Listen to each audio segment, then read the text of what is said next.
Hello students, जय जगन्नाथ। तो आज वीडियो रे आमे देखिया पिला माने ना क्लास 6 रो चैप्टर 3 सामाजिक विज्ञान हमर अछि कोन भूमि रूप एवं जीवन। हम चैप्टर 3 रो क्वेश्चन आंसर बर्तमान डिस्कशन करिबा। देखो बहुत इजी आंसर जोरा कि तमे इजीली मन रखि परिबो। देखो एक नंबर देखिया क्वेश्चन, तुम ग्राम शहर और महानगर रे केउ प्रकार भूमि रूप देखुछ? तो उत्तर हबो मो आख पाखरे प्रधानतः समतल भूमि, नदी, चाष जमी एवं केतेक छोट पहाड़ देखिया को मिले। समतल भूमि रे घर बाड़ी, रास्ता और चाष काम सहजरे करा जाय। 2 नंबर हम क्वेश्चन देखिबा।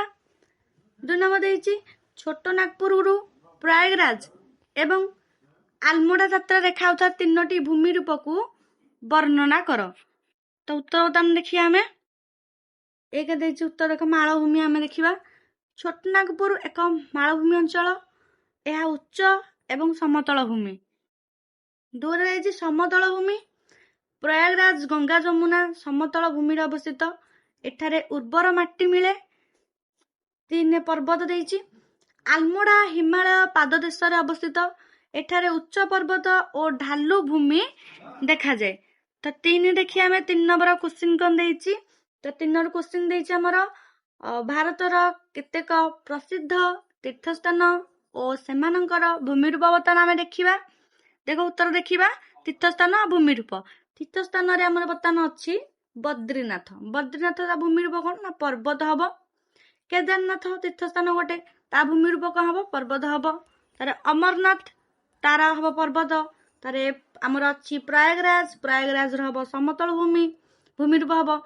पुरी, पुरी रो हमर हबो भूमि रूप उपकूल समतल भूमि। तापरे वाराणसी, वाराणसी रे हमर कोन हबो ना समतल भूमि हबो। 4 नंबर देखिया मत ना भूल की ठीक हमें कहिबा कोटा भूल हबो आ कोटा ठीक हबो त ना हमें देखिबा। ये प्रश्न नहीं साइड रे उत्तर दिया हिची। ता पूर्व कहि रखिबी चैनल जो माने नुआ छंदी चैनल को सब्सक्राइब करंतु। आपण मानकर गोटे सब्सक्राइब हमको आगु बढ़िया रे साहाय्य करिवो। 1 नंबर देइची माने 1 रे देइची प्रथम देइची हिमालय हेउची गोलाकार, शीर्ष थिबा जुब भंगिल पर्वत। तो एटा हमर कोन हबो ना भूल हबो। सेकेंड देखिबा गोटे पट्टू मालभूमि प्रा उठी कर रही थाए। पट्टू मालभूमि हमर साधारणते उठी कर रही थाए, एटा हबो हमर ठीक हबो। 3 देखिया हमें होता ना पर्वत और पहाड़ समान प्रकार भूमि रूप अटे। पर्वत और पहाड़ समान प्रकार भूमि रूप अटे कि एटा हमर भूल हबो।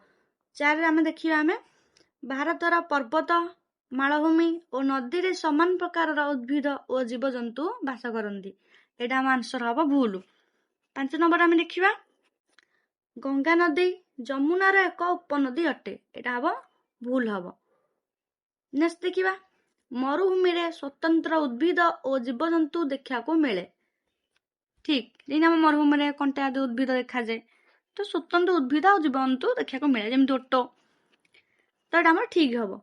7 रे बरफ तरळिबा हेतु नदीर जलस्तर वृद्धि पाई थाए। ठीक बरफ तले हम नदीर जलस्तर को हबो वृद्धि पाई थाए। तापर देखिए 8 रे समतल अंचल रे जमा होइथिबा नदी गुडिकर पलिमाटरू उर्वर जमी प्रस्तुत होता है, एटा हमर कोन हबो ठीक हबो। 9 रे देखिबा सबु मरुभूमि गरम आउ उष्म, एटा कोन हबो भूल हबो। सबु मरुभूमि गरम आ उष्म नुह, शीतल मरुभूमि हमर अछि, तो एटा भूल हबो। 5 नंबर देखिबा हमर देइछि। तो 5 नंबर देइछि सारणीर बाम पट्टारे थिबा शब्द गुडी को डाहाण पट्टार ठीक शब्द सहित मिला। से पिलाने एडी किछि शब्द देइछि, एपटे भी किछि शब्द देइछि। से कहै कोउटा कोउठी की हबो हमें देखैबा मिलन करिया। देखो एटी देइछि बाम पट्ट डाहाण पट्ट। बाम पटे हमर एभरेस्ट शृंग अछि, एभरेस्ट शृंगर की हबो डाहाण पट्ट कोउठा हबो ना पर्वतारोहण। भेला भेला हमर हबो कोन ना अफ्रीका हबो। ओटो ओटो तो समस्त जानथिबो, ओटो कोन हबो ना मरुभूमि हबो। मालभूमि पृथ्वी छात को मालभूमि को ना पामेर मालभूमि को पृथ्वी छात बोली हमर कहै जे। तापर गांगे और समतल अंचल एटा हमर कोन हबो ना धान खेत हबो। तापर देखिबा जलपथ, जलपथ कोन हबो ना नदी हबो। तापर देइछि किलिमांजर गिरिशृंग, एटा हबो गंगा। ତାପରେ ଯମୁନା ହବ କଣ ଆମର ଉପନଦୀ। ତ ଏତିକି ଥିଲା ତମ ମାନଙ୍କର ସେଇ ଯେ ବାମ ପଟ ଯୋଉଟା ଡାହାଣ ପଟକୁ ମିଳନ ଆମର କରିବ। ତ ପିଲାମାନେ ଆଶା କରୁଛି ଭିଡ଼ିଓଟି ତମମାନଙ୍କ ପାଇଁ ବହୁତ ହେଲ୍ପଫୁଲ୍ ହେଇଥିବ। ଚ୍ୟାନେଲକୁ ଲାଇକ୍ ସେୟାର ସବସ୍କ୍ରାଇବ ନିହାତି କରିକି ଯିବେ, କାରଣ ଆଗକୁ ଏମିତି ତମମାନଙ୍କର ଚାପ୍ଟର ଆସି ଚାଲିବ। ସାମାଜିକ ବିଜ୍ଞାନର ସବୁ ସବଜେକ୍ଟର ତମମାନଙ୍କର ଆସିଯିବ।